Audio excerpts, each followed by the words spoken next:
할렐루야. 서로 간에 교제하시겠습니다. 진리는 승리합니다. 이미 승리했습니다. 예수님이 진리시거든요. 내가 곧 길이요 진리요 이렇게 말씀하셨잖아요. 진리는 다시 또 승리합니다. 이기고 또 이기려고 하더라. 이 내용의 말씀을 아시는 분은 이해가 갈 것입니다. 오늘 주시는 본문의 말씀의 제목은, 이 내용의 말씀을 보시면은 이것을 제대로 영안이 열려서 보시는 사람들은 이 내용의 뜻을 깨달을 수가 있습니다. 오늘 제목이 뭐라 그랬지요? 제목의 말씀을 놓고 보니까는 이스라엘과 미국, 러시아, 중국, 북한의 정세, 국제 정세 하는 제목으로 말씀을 드립니다. 이 오늘 이토록 에스겔서 38장에 그런 내용의 의미의 뜻이 어떻게 기록이 되어 있을까 하는 내용은, 성경에 대한 내용의 의미 뜻은 다 성경의 말씀은 뜻이 있다고 했습니다. 그 귀하신 뜻의 깊이를 알면은 여러분들이 알 수가 있을 것입니다. 그럼 먼저 이스라엘에 대한 내용을 지금 말씀을 드리겠는데요.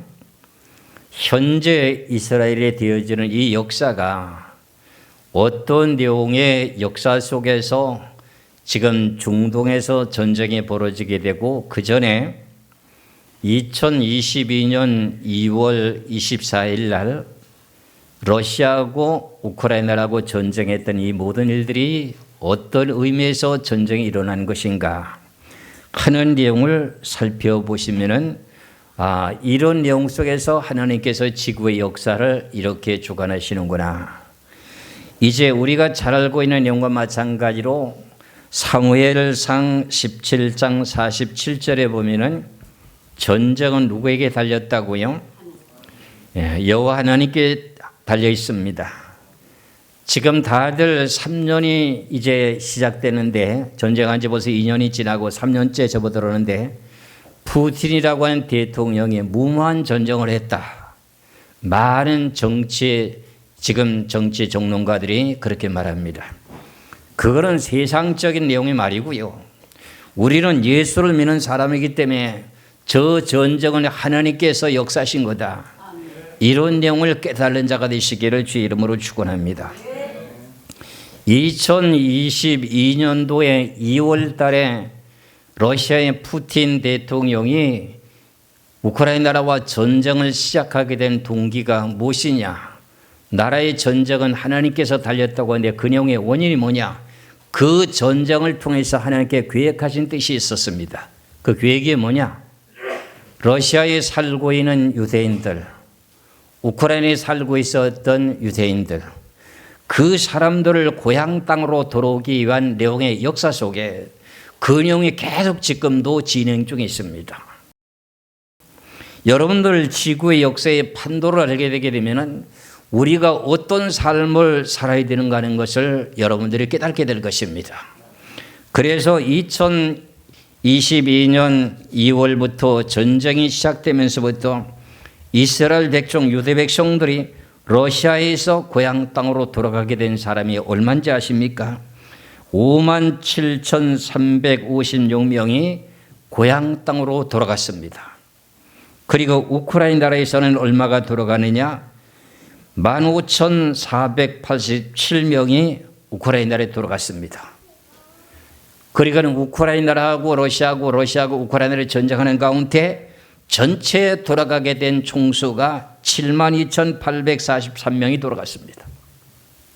이런 내용의 의미의 뜻이 푸틴이 무모한 전쟁을 하는 것이 아니라 하나님께서 나라의 대통령을 하나님에 세운다고 되어 있습니다.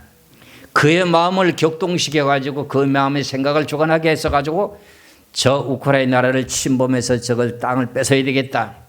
그러면 저 유럽의 나토 회원국이 결과적으로 러시아를 치러 오게 될 때 저 우크라이나 나라가 방패막에 38선이 되지 않겠는가. 그런 생각을 하게 만들어주는 것이 누구라고요? 하나님. 이렇게까지 어떻게 그런 생각까지 우리가 알 수가 있을까? 성경의 뜻을 알면 그렇게 알 수가 있습니다. 여러분들은 그런 내용 속에서 앞으로 지금 미국이라는 초강대국이 어떤 일이 벌어질까? 우리가 생각하기에는 좀 초강대국 아닙니까? 제가 가끔씩 그럽니다. 정치학을 연구하시는 분들, 앞으로 7년 후에는 전쟁을 하게 되게 되면 누가 이길까요? 만일에 러시아하고 미국하고 전쟁하면 누가 이길까요? 내가 이렇게 질문하고 싶은 내용들이 많습니다. 그러면 다들 말하기를 초강대국이 미국이 이기죠. 이렇게 말합니다. 그런데 미국이 집니다. 그 내용의 말씀을 오늘 밝히고자 원합니다. 이런 내용 속에서 제가 미리 먼저 말씀드린다면 우리 한국 사람들이 많은 것을 배우려고 애를 쓰고 있기 때문에 자녀들을 미국에 유학 보내고 거기서 좋은 남자를 이제 부부지간에 만나서 결혼하고 가정을 가지고 그다음에 사업을 하며 돈을 벌면서 살고 있는 미국에 살고 있는 우리 한국의 동포들 많습니다. 그 사람들 제가 말씀드리는 거 잘 들으세요. 한국에 돌아오게 해주세요. 그 나라에 살게 되면은 보전받을 수가 없습니다. 보호받을 수가 없습니다. 내가 결론적으로 말씀드리고 설교할 것입니다. 그럼 오늘 주시는 이 귀하신 내용의 말씀 가운데 지금 현재 이스라엘 나라에 벌어지고 있는 전쟁에 대한 목적이 뭘까요? 지난해 2023년도 10월 7일 날 이제 가자 지구에 팔레스타인 백성의 두목이라고 하는 하마스가 2,500발의 이상의 로켓포를 이스라엘 나라에 퍼붓게 되므로 용탄 폭격을 하게 되므로 이스라엘 백성들이 1,200명의 사상자가 생겼습니다. 그리고 250명 정도 이상이 포로로 붙잡혀갔습니다. 이렇게 하게 된 내용의 역사에 대한 의미의 뜻은 뭘까요? 앞서서 말씀드린 내용과 마찬가지로 전 세계에 40개국에 살고 있는 유대인들이 있습니다. 그 사람들이 이방 나라에 한 사람도 남지 않고 고향 땅으로 다 돌아가야 되는 것이 성경입니다. 그 내용 가운데 지난해 2023년도 10월 7일 날 하마스가 왜 지금 이스라엘 나라 안식일이라고 하는 그 날의 아침에 용단 폭격이라는 로켓포를 발사했을까요? 저 사람들은 몇 년 동안 준비했던 내용이라고 말합니다. 그 내용 가운데 자기네들이 살고 있었던 가자 지구를 갖다가 하나님께서는 어떤 목적에 대한 내용의 계획이 있었기 때문에 그 전쟁을 하게 만들었을까? 지금 가자 지구의 전쟁은 이미 끝났습니다.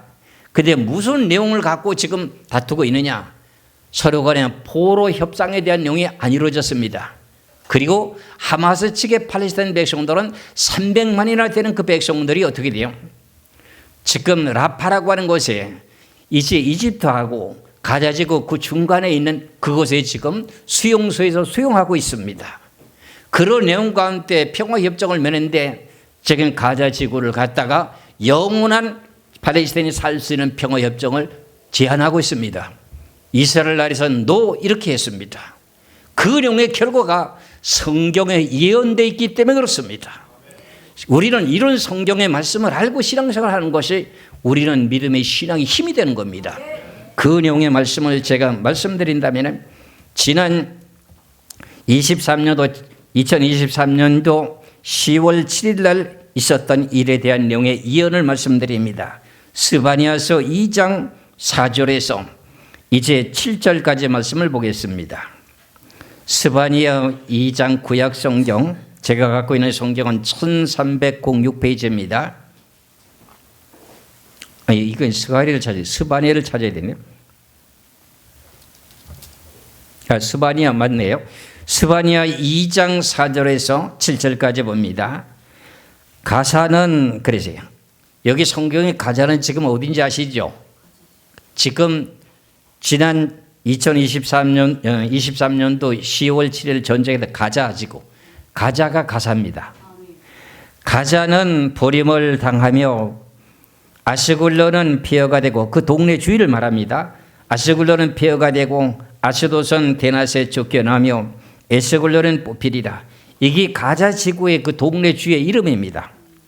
그 다음에 8절입니다. 해변 주민 그레 족속에게 화이셀진저 블레셋 사람의 땅. 옛날에는 그 지역의 땅이 블레셋 땅이었습니다. 가자 지구의 땅이. 블레셋 사람의 땅 가나안아 여호와의 말씀이 너희를 치나니 내가 너를 멸하며 주민이 없게 하리라. 그럼 그 지역에 주민이 없게 한다고 하면 전부 쫓겨나간다는 뜻 아닌가? 지금 가자 지구에 살고 있었던 약 300만이 넘는 백성들이 다 쫓겨갔죠. 어디가 있다고요? 라파라고 하는 지역에가 있습니다. 가자 지구 제일 끝부분과 이집트라고 하는 그 지역의 공간, 그 중간 사이에 있는 지역이 라파라는 지역입니다. 그 다음에 6절입니다. 해변은 그래서 해변은 지중해 바다 해변을 말합니다. 이스라엘 나라가 지금 지중해 바다를 끼고 있잖아요. 그렇잖아요. 가자 지구도 지금 지중해 바다를 끼고 있습니다. 해변은 풀밭이 되어서 목자의 운막과 양떼의 우리가 거기에 있을 것이며 그 지경은 유다 족속의 남은 자에게 돌아갈지어다. 그 가자 지구는 누구에게 돌아간대요? 팔레스타인 백성들이 다시 돌아와 살게 한다는 것이 아닙니다. 유다 백성, 유다 족속의 남은 자손들이 돌아간다는 거예요.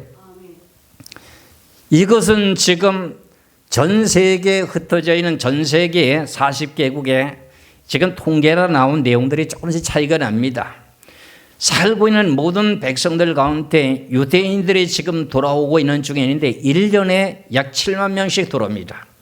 그렇다면 그들이 살아야 될 정착촌이 있어야 되는데 정착촌이 계속 모자라고 있습니다.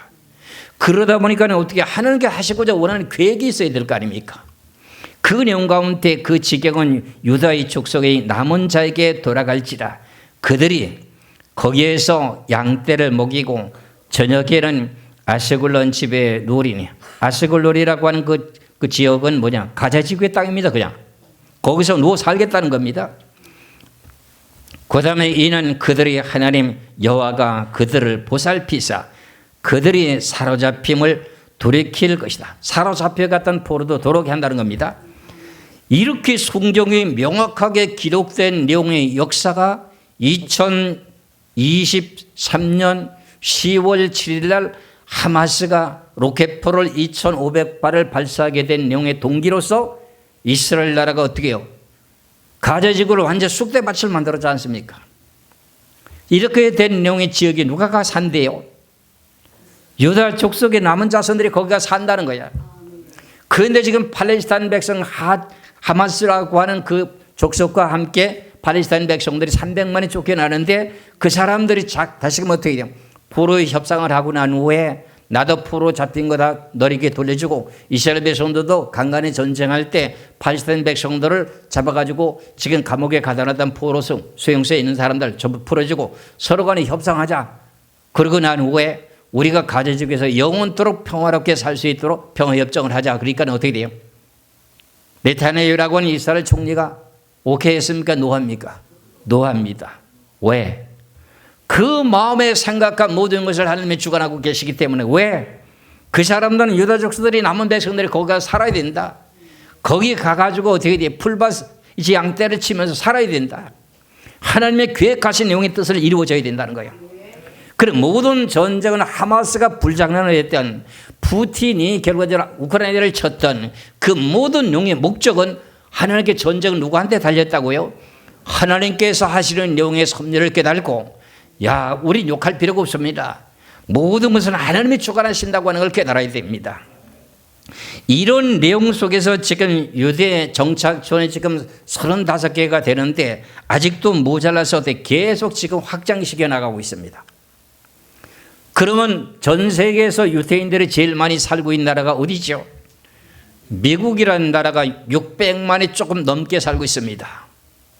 50개 주에 살고 있는 전체적인 3억이 넘는 인구 가운데 2%가 유대인입니다. 그런데 유대인들에 대한 내용에 지금 11월 달에 그 미국이라는 나라의 대통령 선거 있잖아요. 대통령 후보들이 나와서 유대인들의 마음을 얻지 못하고 지지가 높지 않으면요 100이면 100, 10이면 10 다 떨어졌습니다. 그러니까 그 내용 속에서 제가 무슨 말씀을 드리려고 하느냐, 유태인들은 전 세계 경제권을 장악하고 있습니다. 그런데 그 사람들이 고향 땅으로 다 돌아가야 됩니다. 그런 미국이라고 하는 초강대국의 부유한 나라가 어떻게 될까요? 지상의 천국이라고 하면서 다 몰려갔던 그 나라가 어떻게 될까요? 하는 내용을 계속 연결해서 말씀드립니다. 그 내용이 지금 에스겔서 38장에 담겨있는 내용이 뜻이 있기 때문에 에스겔 38장을 내가 선택한 겁니다. 여러분들 잘 분별하시길 주의 이름으로 축원합니다.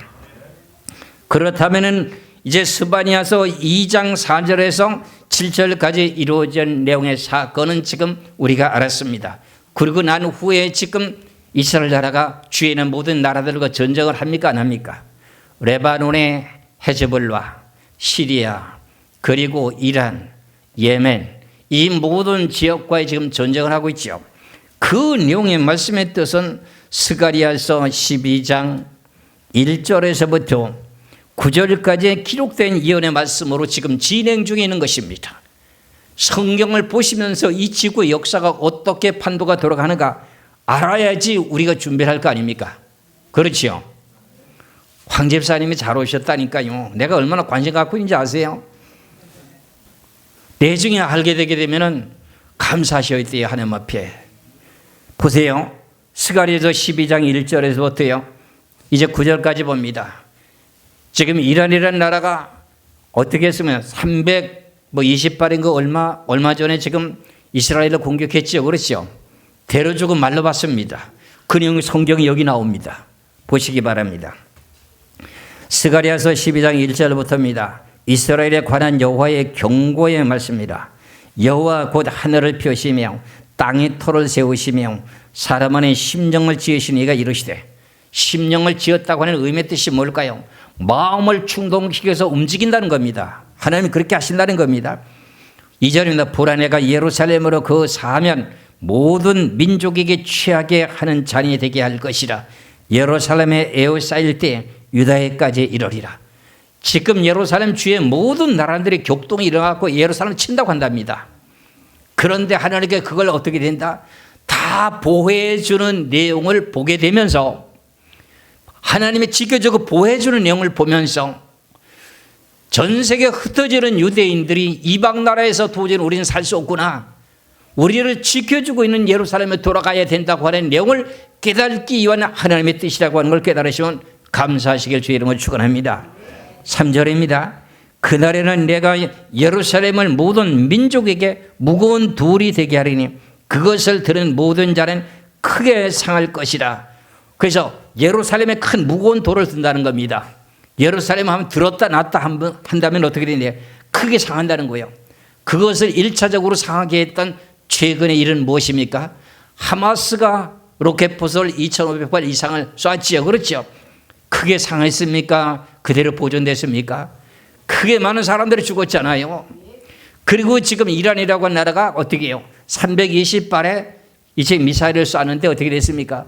99.9%에 대한 내용이 다 떨어졌습니다. 99%가 땅이 다 떨어졌습니다. 그리고 난 후에 이스라엘이 대신 말로 다 갚아줬죠. 그러면 주위에 있는 레바논의 헤즈볼라, 그 다음에 시리아나 예멘, 이 모든 나라들이 지금 예루살렘을 에워싸서 유다까지 지금 침범에 들어온다 할지라도 하나님께 어떻게 한다? 3절부터 다시 봅니다. 그날에는 그래요. 항상 성경에 구약이 예언하는 그날입니다. 그날과 그 시는 아무도 모르게 된 그날 이렇게 되어 있습니다. 그 날에는 내가 예루살렘을 모든 민족에게 무거운 돌이 되게 하리니 그것을 들은 모든 자는 크게 상할 것이라. 천한 만국의 그를 치려고 모이리라. 천한 만국이 다 치러옵니다. 오늘 에스겔서가 마지막 때에 7년 환란 후 3년 끝부분에 가가지고 예루살렘에 치러옵니다. 하나님이 가만두지 않는다는 겁니다. 참 성경을 알고 나면요 마음이 든든합니다. 여러분들은 아는 것이 영생이에요.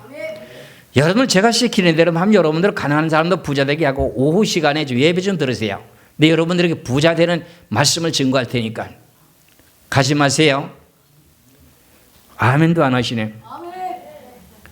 여러분들의 삶의 생활에 고달프고 힘들잖아요. 뭔가는 잘 살 수 있는 비결들을 성경을 자꾸 알아야 될 거 아니에요. 여러분들이 신앙생활 열심히 하면서도 여러 가지로 수술도 하고 여러 가지 질병 속에 허덕이고 왜 병원에 갖다 돈 갖다 주고 어려움을 겪느냐 그런 말이에요. 하나님의 뜻을 따라 순종하고 복종하게 될 때 그 모든 내용을 피할 수가 있고 복을 받는 것입니다. 4절입니다. 여호와가 말하노라 그날에 내가 모든 말을 쳐서 놀라게 하며 그 탄자를 쳐서 미치게 하되 유다 족속은 내가 돌보고 모든 민족의 말을 쳐서 눈이 멀게 하리라. 결과적으로 여기 말이라고 하는 내용 자체는 전부 다가 탱크나 모든 무기를 말하게 됩니다. 그 다음에 5절입니다. 유다의 우두머리들이 마음속에 이르기를 예루살렘의 주민의 그들의 하나님의 만군의 여호와의 말미암아 힘을 얻었다 하리라. 그러면 그날에는 내가 유다 지도자들을 나무 같게 하여 유다 지도자들을 나무 가운데 화로 같게 하며 그랬어요. 나무 가운데 화로 같게 뜨겁게 한다는 거예요. 그리고 곡식단 사이에 햇불 같게 하리니 그들의 그 좌우에 이어싼 모든 민족들을 어떻게 한다? 불살을 것이며 예루살렘 사람들은 다시 그 본곳 예루살렘에 살게 되리라 그랬어요. 그래서 이런 영의 역사가 2018년도 4월 15일 날 이스라엘이라고 하는 수도가 이스라엘의 수도가 어디였어요? 임시 수도가 어디였었지요? 텔아비브였었지요. 그런데 예루살렘이 원래는 성경적인 수도가 어디예요? 이스라엘의 수도가 어디예요? 예루살렘입니다. 예루살렘으로 다시금 원상 복구한 내용이 2018년도 4월 15일입니다. 이게 2018년도에 트럼프 대통령 임기 때 이게 이루어졌습니다. 그러니까 이스라엘 나라가 건국이 된 지 만 70년이 되는 해에 이루어졌습니다. 그래서 예루살렘에 살게 될 것이다 하면서 7절입니다. 여호와가 먼저 유다 장막을 구원하리니 이는 다윗의 집의 영광과 예루살렘의 주민의 영광이 유다보다 더하지 못하게 하려 함이라. 그날에 여호와께서 예루살렘의 주민을 보호하리니 그중에 약한 자가 그날에는 다윗 같겠고, 다윗 왕이 전쟁을 잘하는 사람이잖아요. 그렇잖아요. 약한 사람이 다윗이 그대로 용맹스럽게 전쟁을 잘했던 사람과 같이 그렇게 잘하게 만든다는 겁니다. 다윗 같겠고 다윗의 족속은 하나님 같고 무리 앞에 있는 여호와의 사자 같을 것이라. 예루살렘을 치려오는 이방 나라들을 그날에는 내가 멸하기를 힘쓰리라. 하나님께서 힘쓰기 때문에 예루살렘의 보호를 받는다는 뜻입니다. 이렇게 되는 내용이 지금 계속 진행 중에 있습니다. 계속 진행 중에 있죠. 그렇지요? 이런 내용이 계속 빈번하게 이루어지게 되면서 결과적으로는 어떤 일이 벌어지느냐? 고토 전 세계 40개국 이상에 살고 있는 모든 유대인들이 고향 땅으로 돌아와야 됩니다. 그래서 그 다음에 오늘 제목의 말씀에 이스라엘과 어디 나라에 대한 내용이지요? 미국이라는 나라에 대한 내용의 예언의 말씀을 드립니다. 성경의 말씀을 놓고 보면은 계시록을 알아야 이게 깨달아집니다. 앞으로 7년 환란의 전쟁은 성경이 기록된 대로 이루어질 것입니다. 그런데 그 전쟁에서 저 초강대국이라고 하는 미국이 왜 망할까? 전쟁에 질까? 하는 내용을 갖다가 생각하며 기도하고 성경을 찾아보면서 아직도 깊이의 뜻을 아직도 깨달지 못하다 보니 하나님 앞에 늘 무릎 꿇고 기도할 수밖에.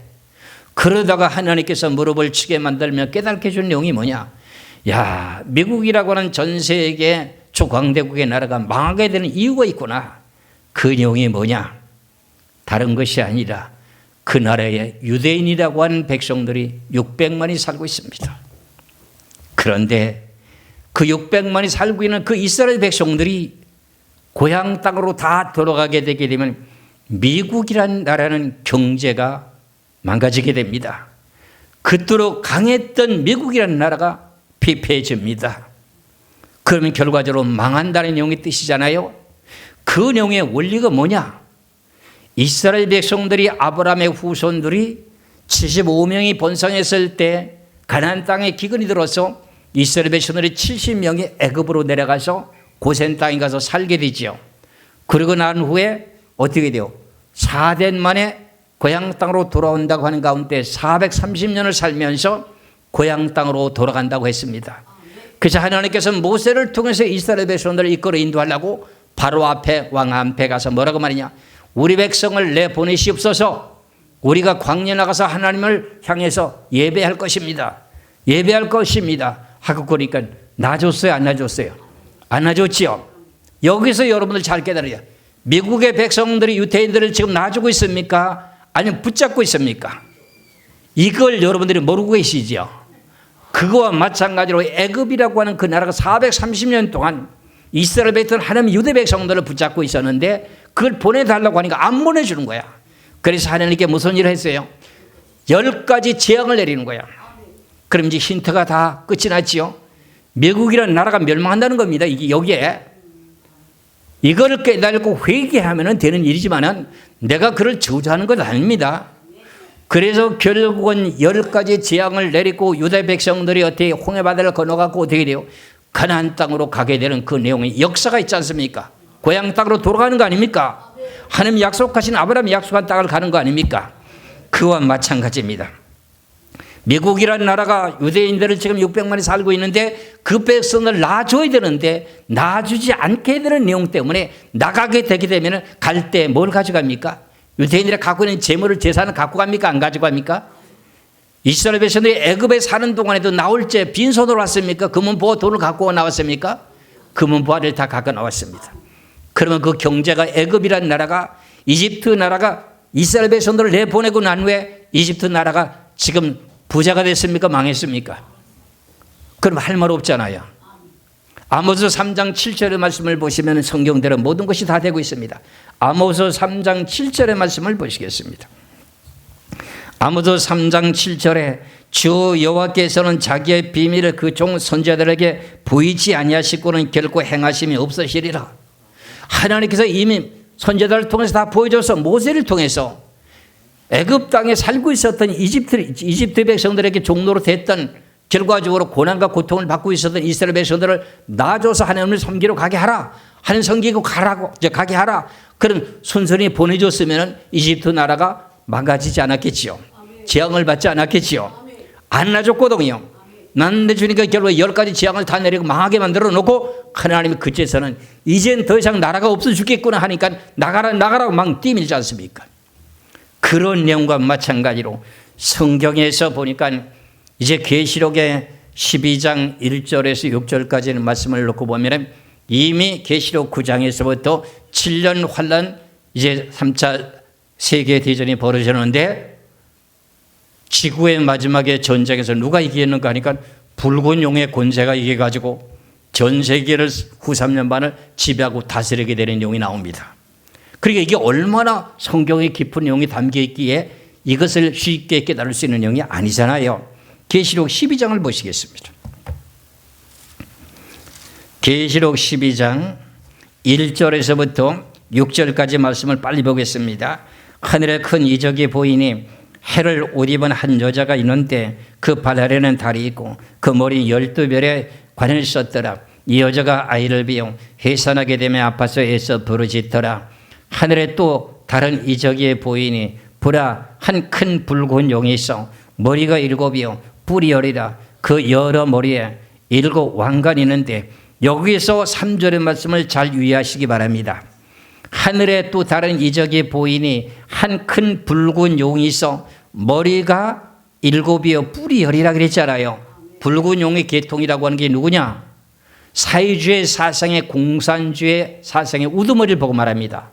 오늘 에스겔서의 38장에 나오는 두로 왕이라고 하는 곡, 두로 지방에서 왕이 탄생되는 곡, 이 사람입니다. 이 사람이 7년 환란 전 3년만 전쟁에서 이겨가지고 후 3년반을 다스리기 시작하게 되는데 제일 먼저 어디를 박해하느냐? 예수 믿는 사람들을 박해하며 죽입니다. 이게 계시록 12장 1절에서 6절까지입니다. 다시 봅니다.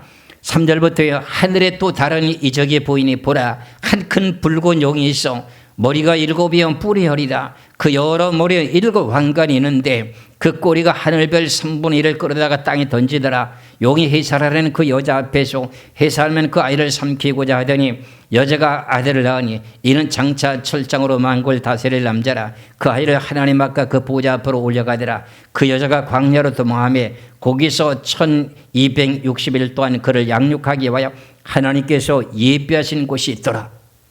그러면 해를 본 한 여자의 후손들은 하나님 1260일 동안 양육해서 보여준다는 거예요. 그런데 무슨 일이 벌어지냐면 해를 본 한 여자가 아이를 배서 아파서 부르짖는 거예요. 그러니까 네가 예수를 믿는 믿음의 성령 충만해가지고 갇혀있는 붙잡혀 갔습니다. 그런데 그를 고문하는데도 예수를 부인하지 않은 겁니다. 이제 그러는 가운데 어떤 일이 벌어지냐. 하늘 별 3분의 1을 끌어다 땅에 던지게 되는 붉은 용의 권세라고 하는 공산주의 사상의 우두머리가 그렇게 명령을 내려가지고 하늘 별 3분의 1을 끌어다 땅에 죽이게 되는 사건이 벌어지게 됩니다. 그럼 이때서부터 기독교를 박해하는 내용이 시작됐다는 겁니다. 그러면 전쟁에서 7년 반은 전 3년 반은 누가 이겼다는 뜻입니까? 붉은 용의 권세가 이겼다는 거예요. 계시록의 6장에 첫째 엔을 떼니까 흰말이요, 둘째 엔을 떼니까 붉은 말이요, 셋째 엔을 떼니까 검은 말이요, 넷째 엔을 떼니까 청색 말이요. 이거 계시록을 푸는 사람들이 다 각각 다 다릅니다. 성경의 진리는 한 가지인데 이것을 명확하게 푸는 사람은 이 지구의 정서에 대한 걸 정확하게 파악할 수가 있는데 이 내용을 잠시 말씀드린다면 어떻게 돼요? 흰말을 적그리다고 많은 사람들이 외치거든요. 적그리도 절대 아닙니다. 제가 이제 계시록을 저절로 공개를 할 텐데 그때 보면 예수 그리스도의 권세라고 하는 걸 정확하게 알 수가 있을 것입니다. 붉은 말이라고 하는 계통은 누구냐? 사회주의 사상을 갖고 있는 오늘 에스겔서 38장 1절 9절까지 말씀에 어떻게 해요? 로스라고 하는 저 러시아 나라에 두발이라고 하는 그 지역에서 태어나게 되는 왕이 등장되는데 그 사람이 최고 우두머리라는 겁니다. 그게 붉은 용의 계통입니다. 전산년 말의 전쟁에서 이겼다는 내용이 결과입니다. 그럼 미국이라는 초강대국은 왜 졌을까? 원인을 분석해야 될 거 아니에요. 그렇잖아요. 그래서 제가 이렇게 말씀드린 내용이 이러면서 결과적으로 무슨 일이 벌어지냐. 계시록 13장 1절에서부터 5절까지 보면 42달 일의 권세를 이제 붉은 용에게 줍니다. 이게. 이제 이해가죠. 김하영 집사는 이제 불만 받으면 해결돼요. 제 양반의 책을 보더니 지금 껐덕껐덕하면 너무너무 확실하거든 이게. 아니까 힘이 생긴 거야. 보시겠어요. 계시록 13장 1절입니다. 내가 보니 바다에서 한 짐승이 나오는데 뿔이 10이요 머리가 7이요. 이 내용의 뜻까지 설명 다 할 수가 없습니다. 그 뿔에는 10 왕관이 있고 그 머리에는 신성 모독하는 이름들이 있더라. 내가 본 짐승은 표범과 비슷하고 이제 마지막에 42달 일하게 될 내용의 성품을 지금 소개하는 겁니다. 성품이 뭐냐? 내가 본 짐승은 표범과 비슷하고 그 발은 곰의 발 같고 미련하다는 겁니다. 그리고 어떻게 돼요? 그 입에는 사자의 입 같은데 용이 자기의 능력과 보좌 큰 권세를 그에게 주었더라. 그 머리 하나가 상하여 죽게 된 것 같으니 머리 하나가 상하여 죽게 됐다고 하는 내용이 7 머리 중에 하나가 상해서 죽게 되었다는 거예요. 그게 7번째 붉은 말의 권세라고 하는 왕이 7년 하는 전 3년 반 전쟁 때 머리가 상해서 죽을 뻔해서 살아난다는 뜻입니다. 이게. 그 머리 하나가 상하여 죽게 된 것이 그 죽게 되었던 상처가 나음에 온 땅이 놀랍게 여겨 짐승을 다루고 용이 짐승의 권세를 점으로 용에게 경배하며 짐승의 경배하 이르되 누가 이 짐승과 같으냐? 누가 능히 이와 더불어 싸우려 하더라. 그러면서 5절입니다. 또 짐승이 과장되고 신성 모독하는 말하는 입을 받고 또 42달 동안 일할 권세를 받으리라. 하나님 앞에 받았습니다. 42달이면 후 3년 발입니다. 그 기간에 왜 이렇게 붉은 용의 권세가 전 세계를 장악하고 다스릴까요? 초강대국이라는 미국이라는 나라는 어떻게 됐습니까? 이걸 숙제를 풀어야 될 거 아니에요. 이해가잖아요. 그럼 제가 앞서서 말씀드린 내용과 마찬가지로 유대인들이 지금 제일 많이 살고 있는 나라가 미국이라는 겁니다. 하나님께서 예언하신 영의 뜻대로 전 세계에 흩어졌던 유대인들이 한 사람도 남지 않고 고향 땅에 다 들어가게 한답니다. 하나님께서 호세아 11장을 통해서 사자처럼 울부짖는 것이 부르짖게 될 때는 결국에 두렵고 떨림으로 유대 백성들이 지금 어떻게 해요? 비행기를 타고 날아온다는 것을 가지고 어떻게 돼요? 새가 날개를 날고 오듯이 온다고 이렇게 말하고 있습니다. 호세아 11장을 보시겠습니다.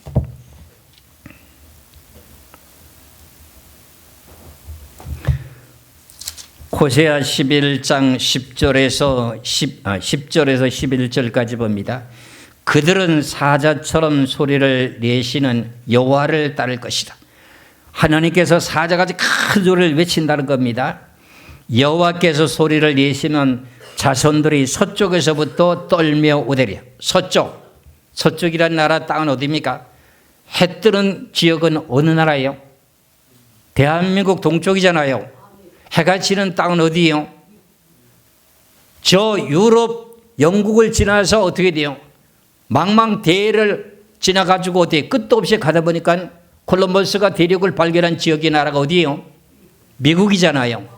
성경에서 미국이란 단어 없습니다. 지금 서쪽이라는 나라도 있습니다.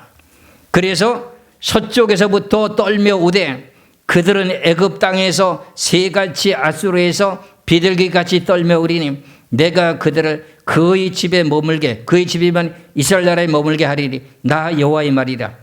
그럼 이게 비유적으로 11절에 보세요. 그들이 애굽 땅에서부터 새같이 아수르에서부터 비둘기같이. 새가 날라서 옵니까? 땅으로 기어옵니까? 그걸 뭐 타고 온다는 거예요? 비행기 타고 온다는 거예요. 참 성경이 이렇게 세부적으로 해놨어요. 사자처럼 소리를 내면 어떻게, 서쪽에는 미국에는 백성들이 어떻게 된다는 거예요? 다 온다는 거예요. 하나님 또 온다는 거예요.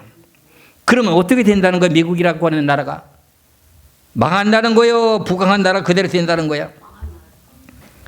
안 된다는 거예요. 그래서 미국이라는 나라가 왜 7년 환란 전산만해지는가? 그 내용의 원인이 뭔가? 그 내용을 궁금하게 생각하고 귀담해 하다가 계속 찾다 보니까 하나님께 깨닫게 해주시는 거예요. 이해하시겠지요? 미국에 지금 살고 있는 한국의 가족들 전부 다가 재물을 그들이 급하게 오게 되면 결국 재물도 청산도 못하고 빈몸으로 와야 됩니다. 재물을 가지고 올 수 있도록 지금이라도 빨리 오세요. 한국으로 오세요.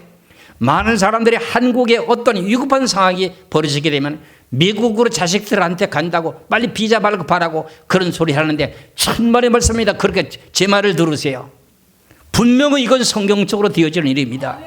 그 사람들이 재물을 많이 가져오든 당신의 쓰지 말고 우리 지금 엘렌 물성께 오메가 기회로 선교회 돈도 좀 내세요. 전 세계 지구 멸망에 대한 복음을 전할 것입니다. 그럼 여러분을 복받을 것입니다. 이 방송을 듣는 모든 사람들을 기다리고 미국에 있는 가족들을 불러들이시길 주의 이름으로 축원합니다. 저는 2009년도부터 계시록을 세미나하게 되면서 앞으로 얼마 안 있으면 이제 아파트가 깡통 아파트가 있을 것이다. 그런 내용을 예언한 것처럼 우리나라에 깡통 아파트 있어요, 없어요? 미국이라는 나라는 깡통 아파트가 1억 채가 됩니다. 이 모든 내용들은 성경에 기록된 내용을 알고 있기 때문에 그런 말을 한 겁니다. 여러분들 아시겠지요? 이토록 하나님의 주시는 귀하신 말씀의 보화를 바르게 알고 깨달아서 하나님께서 어떻게 무슨 일을 하시는지를 잘 깨달으시기를 주의 이름으로 축원합니다. 그렇다면 저 미국이라는 나라가 기독교 국가지요? 그런데 지금 기독교 국가가 성경적인 신앙생활을 하고 있습니까? 안 하고 있습니까? 안 하고 있습니다. 그러면 결과적으로 세속화된 사람들을 보고 말할 때 성경으로 뭐라 그럽니까? 음녀라고 합니다. 음녀라고 하는 그 내용의 백성들의 벌은 뭐냐? 불로 살라버리는 벌이 남아 있습니다. 유럽도 기독교 국가입니다. 하나님께서 불로 살라버립니다. 저 미국이라는 나라도 기독교 국가입니다. 불로 살라버린다는 성경의 예언을 믿으시길 주의 이름으로 축원합니다. 레위기 21장 9절의 말씀을 보겠습니다. 레위기 21장 9절의 말씀을 보겠습니다.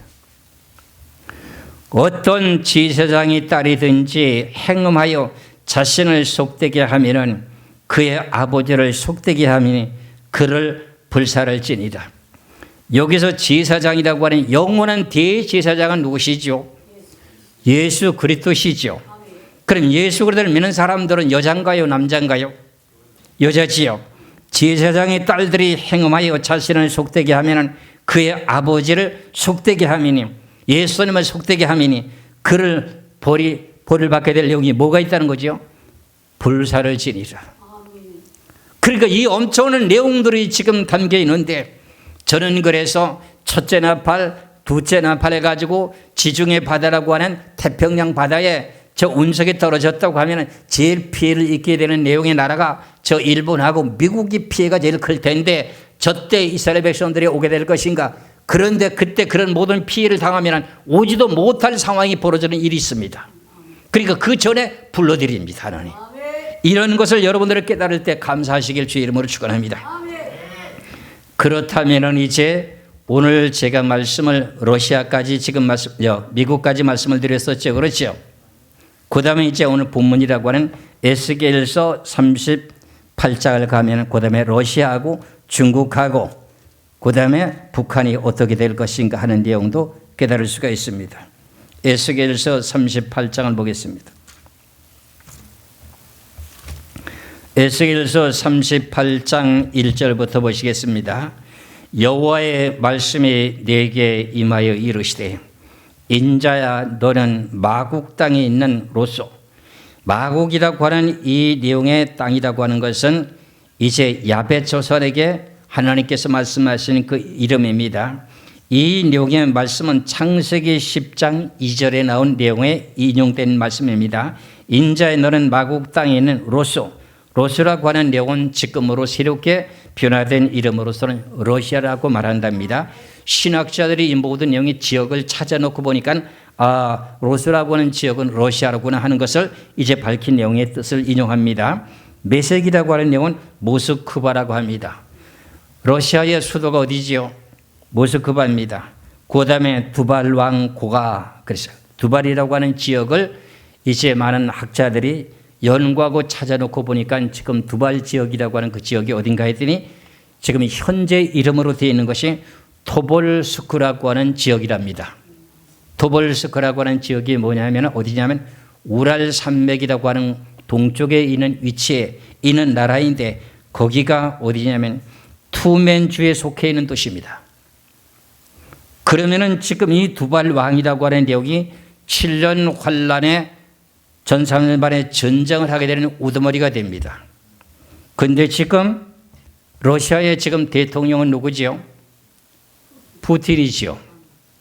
그 양반은 지금 1952년 10월 7일생인데 그 사람의 고향은 여기 두발이라는 토볼스크의 고향이 아닙니다. 그러면 이 푸틴이란 지금 현재 대통령 레닌그라드라고 하는 상트페테르부르크에서 태어난 사람이기 때문에 두발 사람이 아닙니다. 그러면 트럼프라고 하는 푸틴이라고 하는 사람은 결과적으로 자기가 장기 집권을 끝까지 할 수 없다는 내용이 뜻이잖아요. 2024년도에서 6년이 임기가 지금 다시 남아있잖아요. 그럼 2023년이 되잖아요. 그렇잖아요. 그럼 지금까지 푸틴이 러시아의 대통령 임기를 몇 년 했습니까? 4년, 6년, 지금 4번을 했습니다. 그럼 몇 년이지요? 4년, 8년, 6년, 12년, 그러니까 20년 했습니다. 지금 26년째 들어갑니다. 아시겠지요? 그런 걸 여러분들 생각지도 못해요. 저는 이런 것에 늘 생각하는 것 때문에 여러분들 어떻게 양을 제대로 먹여야 되잖아. 밤낮 하는 저는 이거 생각하고 있는 거야. 그러니 우리 집사람이 뭘 물으면 그래 대답해놓고 무슨 대답을 했는지도 모르고 얘기해놓고 왜 딴소리 하는지 하고 그러거든요. 딴소리 뭐니 내 머릿속에 다른 게 생각이 들어있기 때문에 대답은 해야 되니까. 그러니까 러시아의 지금 푸틴이라고 하는 대통령이 지금 2030년까지 대통령을 해야 되는데 그 전에 결과적으로 끝이 날 수도 있다는 얘기 뜻입니다. 시대가 급박하기 때문에. 그런데 어떤 일이 지금 벌어지고 있느냐 하면은 러시아에서 특수 군인들을 지금 우크라이나 대통령의 젤렌스키를 암살하려고 했던 사람을 어떻게 됐고 군인들이 특수부대가 침범해서 들어가는데 지금 푸틴이 러시아의 백성들에게 너무 어려움을 주고 많은 재벌가들의 재산까지도 화폐 가치를 떨어뜨리게 만들고 삶의 생활이 어렵고 하니까 푸틴 대통령을 하야시킬 수 있는 방법을 지금 하고 있는 내용들이 속속 뉴스에 들려오고 있습니다. 그러니까 결과적으로는 푸틴이라고 하는 사람이 오래도록 갈 수 있는 사람은 아니구나 하는 것을 알 수가 있습니다. 저는 그전에 몰라가지고 푸틴이 장기 집권을 해가지고 7년 환한 전쟁까지 할 것이다 이렇게까지 예측을 한 적도 있습니다. 저도 실수했습니다. 그런데 성경을 하나님 앞에 다시 깨달은 내용이 뭐냐면 아니다. 저 사람은 아니다. 두발이라고 하는 사람이라고 두발은 지금 현재 신학자들이 밝힌 지역의 이름은 투볼스크라고 하는 지역 우랄 산맥 동쪽에 위치해 있는 그 지역에서 왕이 등장한다는 겁니다.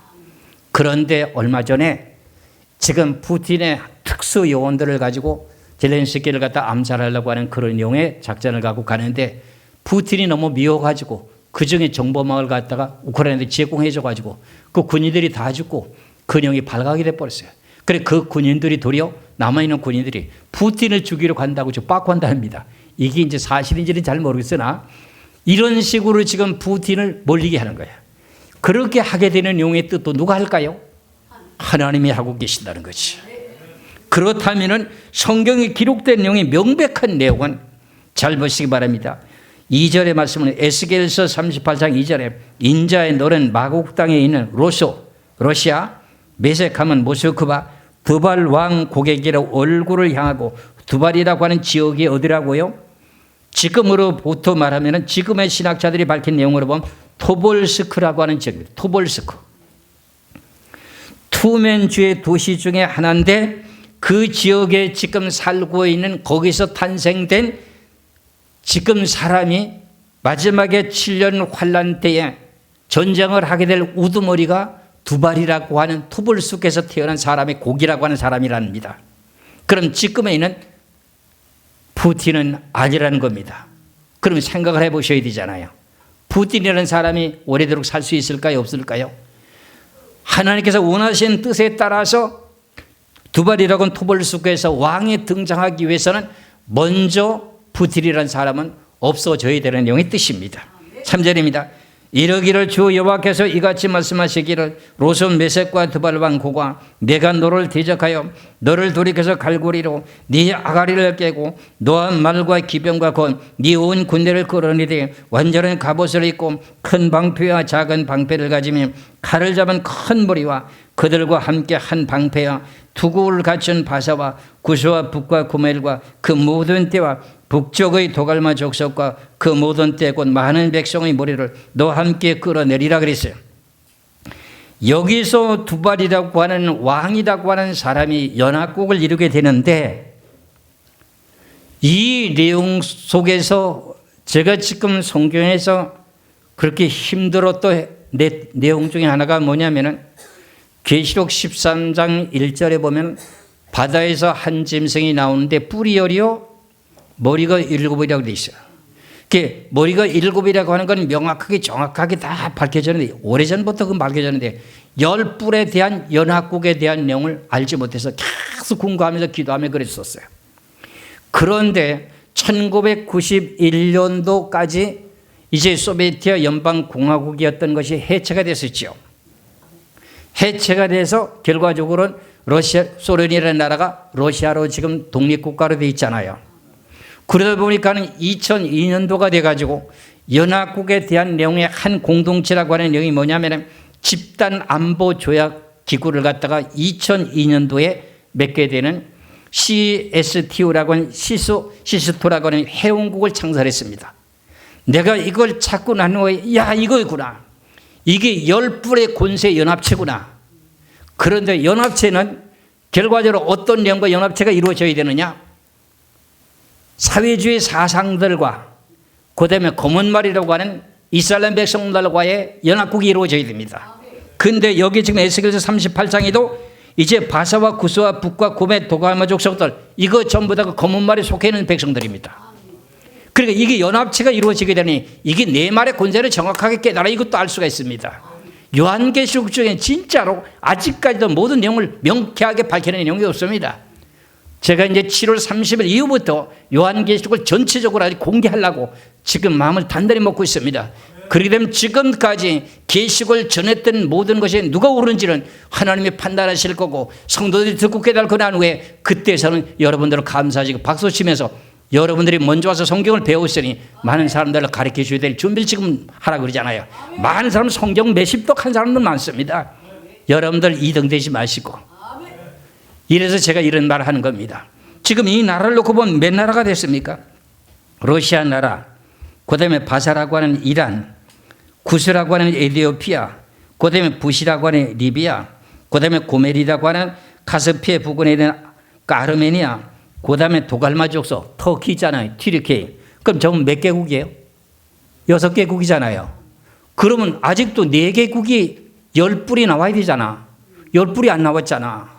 근데 이게 숙제인 거야. 이것 때문에 애를 먹어요, 저는요. 매년 또 애를 먹어요. 여러분들 내가 이렇게 몇 년 동안 했으면 무릎 꿇고 기도하면서 하나님 앞에 기도하면서 매달리면서 이 내용의 답을 찾으라고 몸부림치며 답을 찾아내는 겁니다. 여러분들의 금방 갖다 전해준 것 같지만 아니에요. 누구한테 배운 것도 아니에요. 배울 수도 없어요. 알 수도 없습니다. 앞서서 말씀드린 내용과 마찬가지로 1991년도에 소비에트 연방국이 해체가 되고 러시아라고 하는 나라가 구소련이 어떻게 러시아로 지금 독립국가로 되어 있잖아요. 그 나라가 지금도 사상적으로는 붉은 용이라고 하는 붉은 용의 계통, 붉은 말에 속한 공산주의 사상을 갖고 있습니다. 그런데 두발이라고 하는 토벌스크 지역에서 거기서 왕이 거기서 탄생된 태어난 사람이 결과적으로 왕이 돼서 나온다는 겁니다. 그러면 그 내용과 왜 여기서 바사와 구스와 북과 이 전부 무슬림의 계통들의 검은말의 계통입니다. 내가 이렇게 말하면은 지금 계시록을 연구하시면 덴박 알아차립니다. 검은말이라고 하는 내용이 결과적으로 이슬람이라고요. 내중에 저한테 질문하면 훤하게 풀어드릴 것입니다. 다들 그냥 전 세계적인 기근으로만 풀고 있습니다. 아닙니다. 기근이 그들에게 옵니다. 앞으로 오게 됩니다. 이스라엘 나라 땅이 지금 어떻게 중동 지역에는 그 모든 지역이 무슨 백성들입니까? 이슬람 백성들입니다. 그 사람들이 기름만 파먹고 살았잖아요. 하나님께 그들에게 기근을 줍니다. 한내를 밀한데 한내를 보리석대를 달아먹게 합니다. 이게 하나님의 뜻이가 앞으로 우리에게 닥치는 게 아니라 저 중동 땅에 닥칠 것입니다. 내가 그렇게 하라고 하는 것이 아니라 성경이 그렇게 예언되어 있다 그런 말입니다. 그러는 가운데 왜 여기에 같은 공산주의 세계에 속해 있는 중국은 왜 빠졌을까요? 북한이라고 하는 저 공산주의 사상을 갖고 있는 북한 나라의 김정은이는 왜 빠졌을까요?